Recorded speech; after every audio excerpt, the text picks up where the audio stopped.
amigos, soy Óscar Sande, nuevamente aquí en la segunda parte de problemas con el aprendizaje o dificultades del aprendizaje.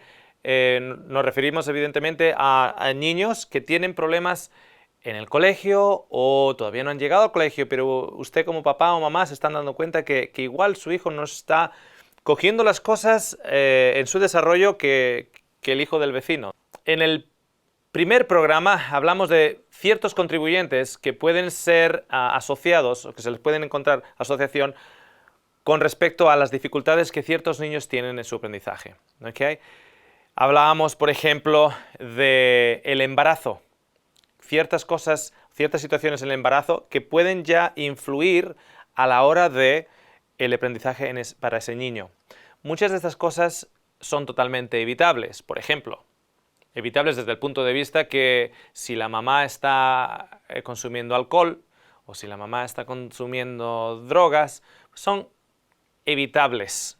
Si se pudiera evitar, mejor, evidentemente. Hay otras cosas, por ejemplo, que no son tan evitables. Desde el punto de vista de que, por ejemplo, la mamá durante el embarazo tiene un accidente y tiene que estar prostrada en la cama. O la mamá durante el embarazo su cuerpo reacciona de tal manera que la tensión le sube y tiene una predisposición para una subida de tensión durante el embarazo. Hay ciertos aspectos, la mamá puede tener una infección que ha de ser tratada durante el embarazo y tiene que estar expuesta a ciertos medicamentos y tiene que estar expuesta a ciertos protocolos médicos. O sea, hay ciertas cosas que no se pueden evitar. El hecho de que el bebé sea prematuro, a pesar de que la mamá haya hecho todo lo mejor en su conocimiento para que tuviera un embarazo correcto y saludable.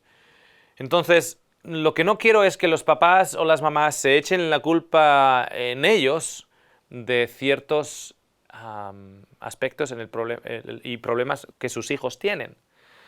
Es más que nada el tratar de abrir un poquito del entendimiento de cuál puede ser alguna de las causas y evidentemente no queremos dejar estos programas en el aire sin deciros también qué cositas podemos empezar a hacer primeramente para entender a nuestros hijos que tienen dificultades con el aprendizaje y segundo para poder establecer rutinas que puedan mejorar o ayudarles a ellos. ¿De acuerdo? También hablábamos a la hora del parto y de dar a luz. Y en un segundito los voy a comentar como forma de repaso ciertas cositas que pueden influir durante el parto también y el posparto. Pero antes les quiero recordar que la serie está diseñada para compartir información con ustedes, pero es una información que no ha de ser utilizada para el tratamiento en casos individuales. ¿Okay? Es más que nada información para que usted pueda agarrarse a algo y que le pueda dar un poquitito más de esperanza y un poquito más de entendimiento de por qué está pasando lo que está pasando y poder avanzar otro poquito más apoyando a sus hijos. En muchos casos, y tengo el conocimiento de muchas familias, llega un momento en el cual parece que el problema es tan grande en ciertos niños que la presión en la casa es tal que afecta al matrimonio, afecta la relación entre los padres y los hijos y los padres a veces se sienten sin herramientas, no saben dónde tirar, no saben dónde avanzar, cómo lo hacen y están llegando a un punto de desesperación. Entonces, una de las razones por los cuales me he animado a presentar esta información es para dar un poquitito de esperanza también a esos padres, entender que esos niños que ellos tienen bajo su cuidado son preciosos, son una joya preciosa y que va a ser mejor para los padres el tratar de ayudarlos que el frustrarse y el deprimirse con la situación. Hay cosas que se pueden hacer y en estos programas vamos a comentarte ciertas cositas, ciertos parámetros que te den esa esperanza. ¿De acuerdo? Bien, esa es nuestra website, newfootsteps.com.au. Y hablando del parto y del posparto, ¿qué cosas pueden influenciar? Y habíamos comentado en la parte 1 que, por ejemplo, si el parto ha sido prolongado, un parto que ha tardado mucho en realizarse, sobre todo los primerizos en muchos casos, si ha habido un malestar, en otras palabras, si el feto ha estado pasando estrés durante el parto, esa experiencia queda grabada como una experiencia negativa en el sistema límbico. Y recuerde lo que les comenté en el primer programa. El sistema límbico está diseñado para recibir impulsos positivos primordialmente. Hay ciertos impulsos negativos que el sistema límbico no sabe interpretar correctamente y de la manera en que los interpreta con emociones y sentimientos, generan luego una malformación a la hora de desarrollar ciertas actitudes en el aprendizaje de los niños. Si el niño está prematuro, la postura en el nacimiento, si nació, por ejemplo, a través de la cesárea. Déjenme explicarles un poquitito por unos minutos en relación a ello. Cuando un niño está listo para nacer, el niño suelta una hormona que indica a la mamá que está listo para salir y a su vez la mamá, el cerebro de la mamá evidentemente, suelta otro grupo de hormonas que generan que la mamá entre en parto. ¿Okay? De una manera u otra, parecería como que es en realidad el bebé el que decide cuándo es tiempo de salir. De hecho, no es inusual que un bebé no querido, un bebé cuya madre ha estado expuesta a violencia de género, o que el papá rechaza a ese bebé, no es inusual que el bebé, en lugar de salir temprano, salga más allá de su fecha. Porque ¿para qué va a salir? Lo único que le espera afuera es tribulación, lo único que le espera afuera es el ser no querido, etcétera, etcétera, etcétera. No es inusual y estudios psicológicos muestran que hay un alto porcentaje de niños que nacen más allá de su tiempo, más allá de las semanas, de las 40 semanas determinadas, y el ambiente en el cual ese niño es recibido era un ambiente hostil. Y de hecho ha sido un ambiente hostil durante los meses del embarazo también. ¿Okay? Pero en normas generales, el bebé toma la posición para pasar por en inglés lo llamamos el birth canal, el canal de parto. ¿Okay? Como les dije en el primer programa, discúlpenme si se me mezcla un poquito el inglés y si me trabo un poquitito en las palabras en español. ¿Okay? En el canal del parto, el bebé tiene que pasar por el canal del parto. Cuando está pasando, en ese momento tiene que pasar a través de un agujero bien pequeño para el volumen del bebé. Esa presión que el canal del parto ejerce sobre la cabeza del bebé, sobre el cuello del bebé, sobre el tronco del bebé, en realidad está diseñado para estimular ciertos interruptores en lo que llamamos la activación de ciertos reflejos primitivos. Entonces, según está pasando por ese canal de nacimiento, ciertos reflejos primitivos están siendo activados, mientras otros que solo pertenecían a la época en la cual el bebé está dentro del útero, quedan desconectados. Cuando un bebé carece de la experiencia de pasar por el canal de nacimiento y sale a través de un corte de una cesárea, esa presión que activa ciertos interruptores de estos reflejos primitivos y desactiva otros, no ha sido posible, no ha ocurrido. Entonces, tenemos a un bebé ahora en nuestros brazos, que llega a nuestros brazos con ciertos interruptores sin activar y otros sin desactivar. Es como comprar una computadora, un laptop, en el cual ciertos programas no han sido instalados de antemano y ciertos otros, que eran igual unos programas básicos que tendrían que estar no a la vista del público, siguen ahí.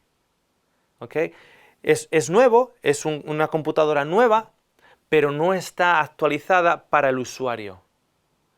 Y eso puede ocurrir, por ejemplo, cuando el bebé ha nacido por cesárea. Ahora bien, nuevamente quiero enfatizar el hecho de que hay circunstancias en las cuales, a la hora de salvar a la mamá y salvar al bebé, el bebé ha tenido que nacer a través de la cesárea. Y hay que dar gracias por ello. Porque ese bebé por cesárea ahora es tu hijo, al que tú amas, y está con vida y relativamente saludable. ¿Okay? Entonces, esto no se trata de un juicio en contra de la cesárea o a favor de la cesárea.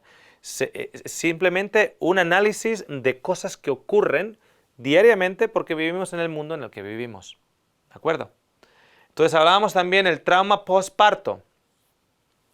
Cuando un bebé nace y ese bebé no es puesto donde la mamá, sino tiene que estar inyectado con agujas, tiene que estar tratado con doctores, tiene que estar tratado con antibióticos, tiene que estar dejado en el hospital por una u otra razón, su bilirrubina está muy alta, sus niveles en la orina de proteína, sus niveles de proteína están muy altos, etcétera. Miles de cosas que pueden ocurrir. Ese trauma postparto es una cantidad de impulsos que están ahora siendo recibidos por el sistema límbico. Y el sistema límbico los recuerda con emociones y sentimientos. Y los trata de archivar de una u otra manera. Y digo de una u otra manera porque en realidad lo que el sistema límbico está diseñado a hacer es archivar sentimientos de esta forma. El bebé ha nacido, el bebé es puesto sobre la mamá, el bebé crece sanamente, primero con la leche de la mamá, etcétera, etcétera. Eso es para lo que el sistema límbico está diseñado y lo que está esperando recibir. No está esperando recibir inyección del médico o operaciones a corazón abierto a un bebé. Eso no es lo que está esperando. No está esperando que el bebé entre en una caja de incubadora. Eso no es lo que el sistema límbico está esperando. Entonces, le llega una información y tiene que buscar la manera de archivar esa información. Por el hecho de que esa información no es la que el sistema límbico está esperando recibir, tiene un énfasis más grande, porque es como que está fuera de sitio. Es lo primero que uno ve en esos archivos, porque es como que están fuera de sitio. Y es lo primero que va a fluir cuando ese niño esté sensible, cuando ese niño esté cansado, cuando ese niño esté hambriento, lo primero que va a reaccionar desde el punto de vista límbico, usando aquellas cosas almacenadas en los archivos del sistema límbico que están como fuera de lugar o interpretadas de una manera incorrecta. Y evidentemente va a influir en su aprendizaje. Tenemos reacciones adversas a la medicación. Problemas de la digestión.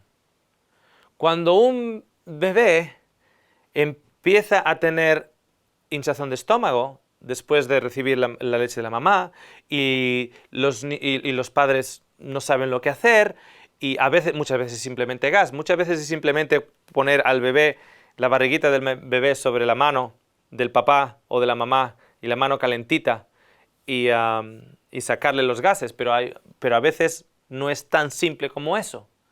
A veces hay un tipo de problemas con la leche de la mamá o con la leche de fórmula, etc. Pero el caso es que el niño está continuamente hinchado. El niño está continuamente con cólicos, estreñido, llorando continuamente, con falta de sueño. Son impulsos de un mundo exterior fuera del útero al cual el sistema límbico tiene que reaccionar de la mejor manera posible o de la mejor manera que pueda. Tenemos también la débil integración de los reflejos primitivos y vamos a dedicar todo un tema a ello, a los reflejos primitivos, ¿ok? El tacto y el movimiento. Luego tenemos en el posparto, en la infancia, nuevamente aparece aquí el perfil bacteriano intestinal o el perfil de qué tipo de bacteria, el portfolio, el perfil, qué tipo de perfil de bacteria tiene este niño en su intestino. ¿Por qué es esto tan importante? Porque como veremos incluso en estos programas, vamos a dedicar una sección específicamente a ello. En la gran mayoría de los casos es muy poquito o muy rara vez cuando vemos a un niño que tiene problemas con el aprendizaje y no tiene problemas intestinales de una u otra manera. O bien estreñimiento, o bien diarrea, o bien cuando el niño está de lado, parece como que siempre está hinchado, ¿ok? O bien problemas de cabeza, o bien problemas de la piel. Es difícil ver un chico o una chica que tengan problemas de aprendizaje y no tengan problemas intestinales. No que siempre tengan que tenerlo, pero es raro ver que no lo tengan. ¿Okay? Y vamos a dedicar una sección en especial solo para hablar de este tema. ¿Okay? Bajo peso al nacer también va a influir. Errores de metabolismo innatos o genéticos. Convulsiones febriles.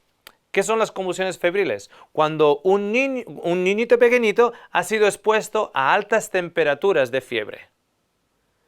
Y si bien es verdad que hay muchos métodos caseros y también que pueden ser utilizados para rebajar la temperatura de un niño pequeñito, de un bebecito, etc.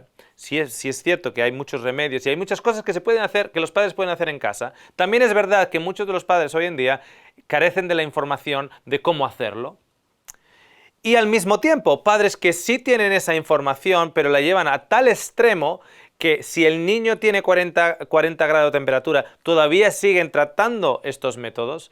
Y les quiero decir una cosita, no dejemos que un niñito de esa pequeña corta edad esté a temperaturas de 40 grados de fiebre. Hay que hacer lo que haya que hacer para bajar esa temperatura, porque eso nuevamente es un impulso negativo al cual el sistema límbico no está diseñado a recibir.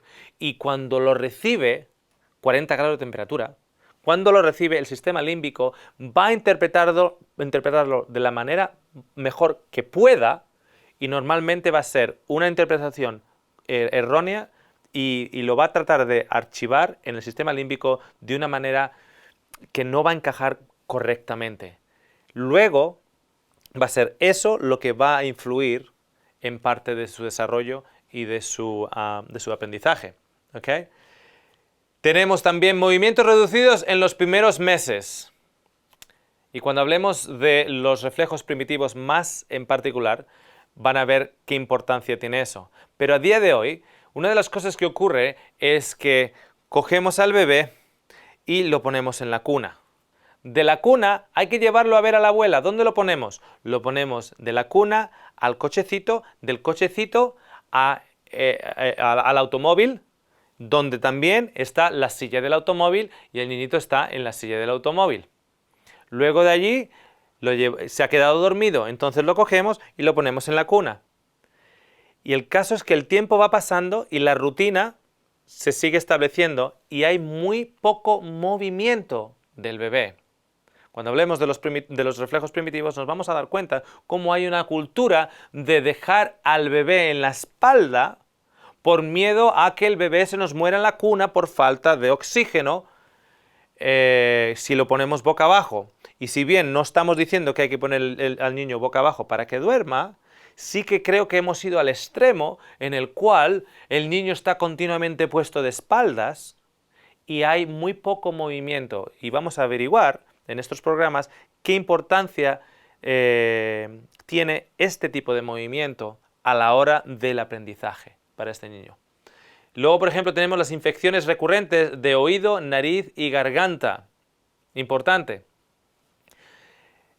Infecciones de oído, infecciones de garganta sobre todo si están recurrentes. Si es como que cada cierto tiempo el niño tiene que estar puesto en antibióticos porque tiene infección de oído o infección de garganta, y más antibióticos, y más antibióticos, y más infección de oído y más infección de garganta. Evidentemente hay algo que lo está causando, hay algo que está generándolo. Entonces, esa enfermedad, la enfermedad no es lo primero que el sistema límbico está esperando recibir como impulso en este nuevo mundo al que el bebé ha sido puesto. No está diseñado para estar continuamente con infección y continuamente tratado con antibióticos. ¿Okay? Entonces, el hecho de que este impulso esté continuamente entrando va a afectar luego a la hora de poder saber cómo interpretar información. ¿Por qué? Porque si hay un cúmulo de informaciones negativas para las cuales el sistema límbico no ha estado diseñado a recibir, y el sistema límbico está interpretando estas informaciones negativas de la mejor manera posible, cuando las informaciones son neutrales o positivas, el sistema límbico ahora está confundido, no tiene los recursos para interpretar la información neutra o positiva de la mejor manera y efectiva posible, porque ha sido alterado, su forma de interpretar información ha sido alterada por un cúmulo de informaciones negativas. La presencia continua de un cúmulo de reflejos primitivos más allá de los primeros 6 meses de vida postnatal, con o sin ausencia de reflejos de postura, subdesarrollados por encima de los 3 años y medio de edad. Este es el retraso del desarrollo neuronal. ¿Qué significa? Significa que si todavía existe un número de reflejos primitivos que no han sido integrados después de los primeros 6 meses de vida, y si a partir de los 3 años y medio un número de reflejos de postura tampoco han sido integrados, se puede determinar que ese niño o niña va a tener más problemas a la hora de aprender, de comunicarse, de socializarse, de poder hablar, de poder entender las instrucciones del profesor en la clase, de poder prestar atención, recordar instrucciones, seguir instrucciones, etc. Esto es lo que vamos a comentar en la siguiente presentación, el programa número 3, y va a ser específico de los reflejos primitivos. Y usted se va a dar cuenta, incluso en su propio hijo o hija, si alguno de estos reflejos todavía siguen activos. Y si siguen activos,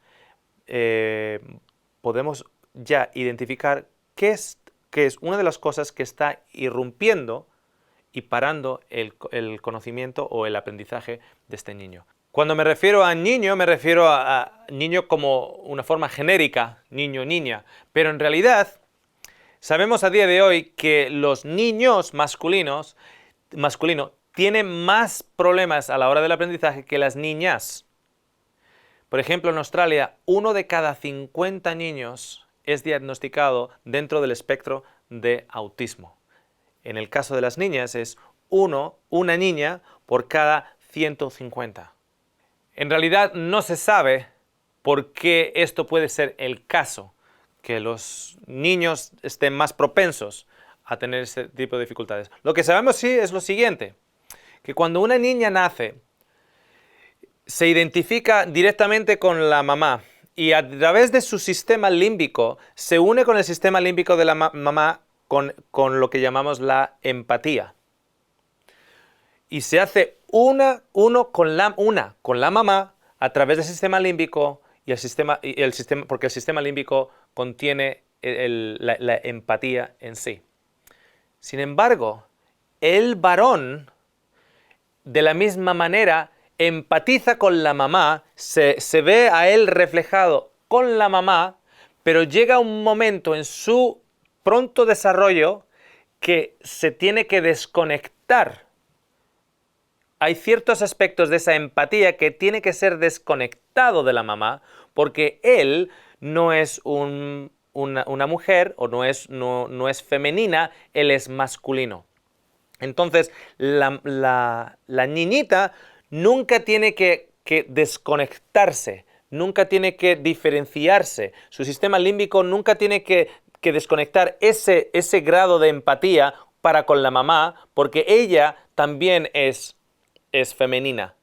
El varón tiene que hacerlo. Y cuando hay problemas en ese desconectamiento, en ese aspecto de la empatía, que forma parte del sistema límbico, ese proceso tiende a tener algo de influencia a la hora de el aprendizaje en los varones y no tanto en las niñitas. ¿Okay? Así que, ¿qué queda por venir? En la parte 3 vamos a hablar específicamente de los reflejos primitivos. Y vamos a hacer que usted incluso pueda mirar en su hijo o su hija a ver si alguno de estos reflejos primitivos todavía están activados en su hijo de 5 años, de 4 años, cuando en realidad tendrían que haber desaparecido mucho tiempo atrás. Así que nos vemos, les espero en la parte 3.